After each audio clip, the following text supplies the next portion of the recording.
In 1898, the author, Morgan Robertson, had written a book.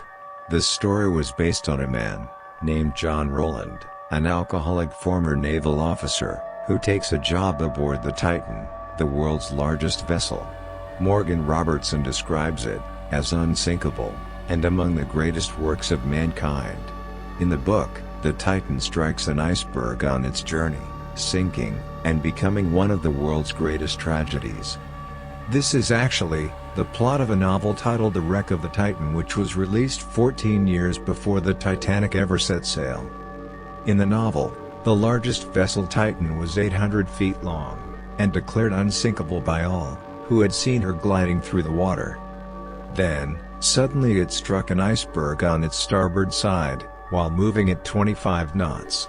The ship sank quickly, and due to an insufficient amount of lifeboats, it took a majority of passengers with it. The story sounds familiar to anyone with even minor knowledge of the Titanic.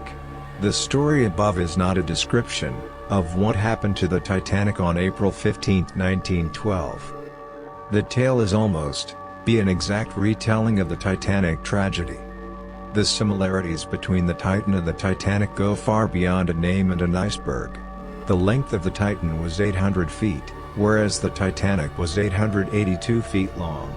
The speed at which the Titan struck into the iceberg was 25 knots. The Titanic's was 22.5 knots. The Titan held 2,500 passengers. The Titanic held 2,200, though both had a capacity of 3,000. Both ships were British-owned. Both ships were struck to the iceberg around midnight. Both sank in the North Atlantic. Both had insufficient amount of lifeboats. The Titan was carrying 24 lifeboats, whereas Titanic was carrying just 20.